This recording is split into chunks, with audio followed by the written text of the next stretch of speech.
Alright, so today we're working on a 2010 Chevy Impala. The back rotor is bad. What I went to pull apart, or a salvage yard, pulled this brake rotor off of a 2007, and then took it to O'Reilly's and had them turn it, which pretty much means, like, if you can reuse the rotor, it'll look like something. Well, they can't reuse this, I don't think, but it'll look like a little worn out. They'll take it, measure it, gauge it with a micrometer reader or something like that, and they'll turn it, put it on a CNC machine that spins it, and then it like grinds down like that. And then they do it on both sides. It costs $14, and then I just bought brand new brake pads. That was $28.99 at AutoZone. And they had a $5 special going on for the cleaner and the grease and the brake fluid. Your caliper bolt is going to be a 14 or a 9/16 socket. And then your brake shoe, this part right here, that's going to be not a half inch or a 13. And then there's a little hex key one right here, and that is going to be a T. That's going to be, if you can see it, it's too shiny, but it's going to be a T27. So I broke everything loose. This was already broken loose.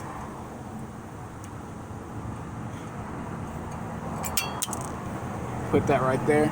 But when buying used cars, what the dealership will do most likely is this bullshit right here.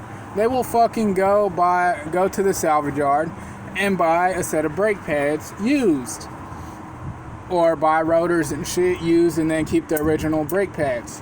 And it wears uneven, and it's called pad slapping. They are cheap as fuck, and they just want to make the biggest profit they can on flipping cars. They'll buy cars for like $2,000 at an auction, do the minimum bare work, and sell the motherfucker for like 10 grand. We're paying 5 grand for this 2010, and it's not worth it, honestly. It's really not. But we needed a car. But yeah, this is why the brake pads were, the rotor was grinding, because it wore down unevenly. And they were used brake pads, because this side's good, this side's not. So let's get it off and do our thing.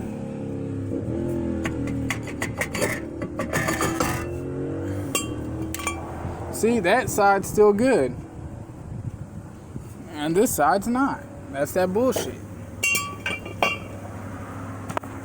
But altogether, this venture cost me about, I want to say it was about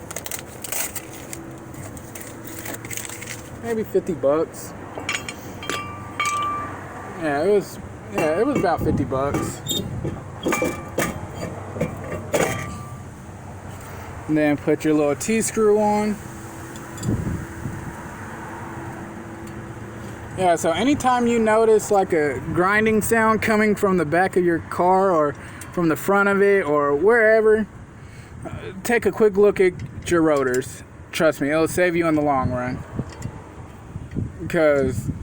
And it could cause your brakes to go out and cause you to wreck. My mom did that. She had a minivan, and the brakes were going out, and I was like, yo, Mom, change your shit. She didn't want to hear it. She didn't want to listen to me. And lo and behold, we were riding down the street, and the fucking brakes went out. And then she wanted to boo-hoo and cry about it because we almost wrecked.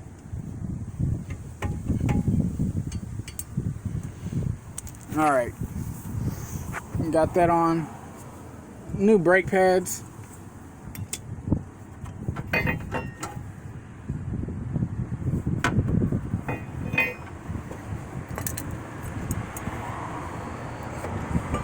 It didn't come with the new hardware, but considering I don't think it needs new hardware at all. But we were just, sorry guys, I'm recording this on my phone.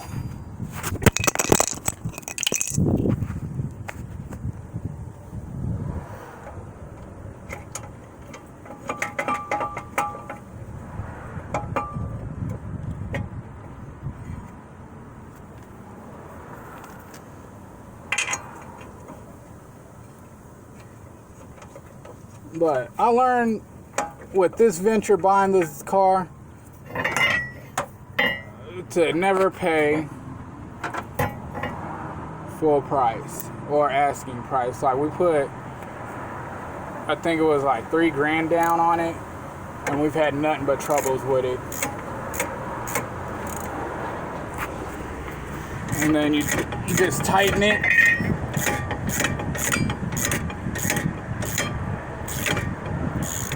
I'm breaking these loose.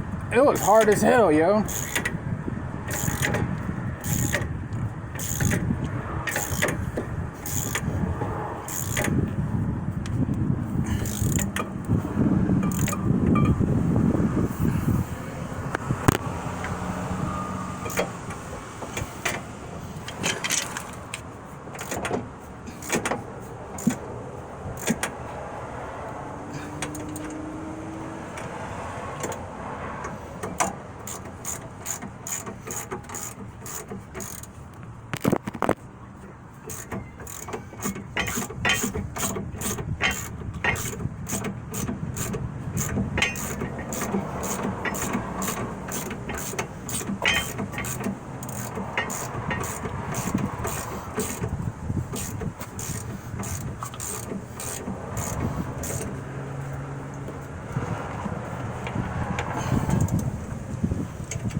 Alright, I'm going to put the brake grease, brake lube on it that came with the little $5 deal.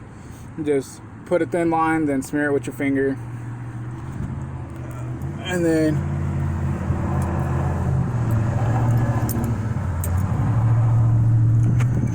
you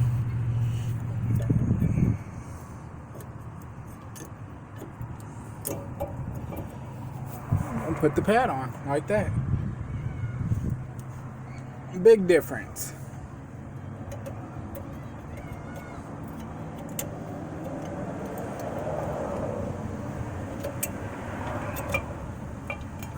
Oh, see?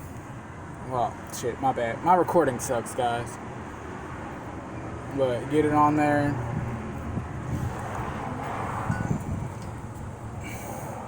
What I used to compress the brake thing all the way back, I used a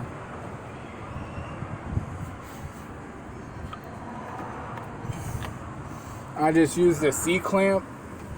Like, that's all the brake tool is that they sell at all the stores, is just a fancy clamp, a fancy C-clamp. And they don't want you guys to know that.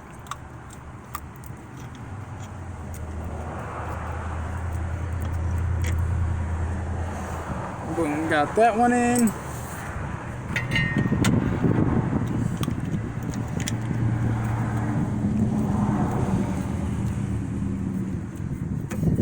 And then change it over to the 9/16 socket. If I can find my damn socket wrench, there it is.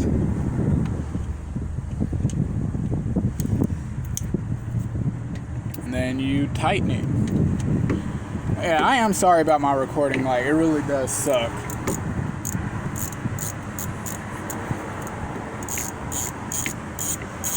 And then once you get it done, you need a second person, and you will pretty much pump the brakes. You'll bleed it.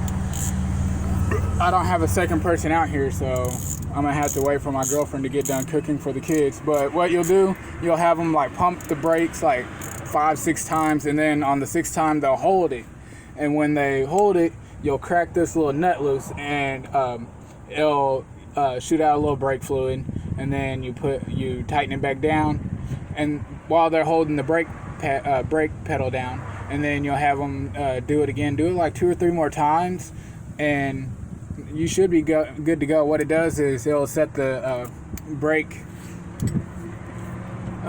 set it to where it's supposed to be, so this caliper and all that will touch on the same pad. Well, it'll be on track is what I'm trying to say. It'll be like in sync and all that shit. But once again, now paid $15 at the salvage yard for a used rotor. Grabbed the rotor, took it to O'Reilly's, had them turn it. It was $15 for them to turn it, so $30 right there. And then for the brake pads was $28.99 at AutoZone, and then $5 for the brake cleaner, the brake fluid, and the brake grease.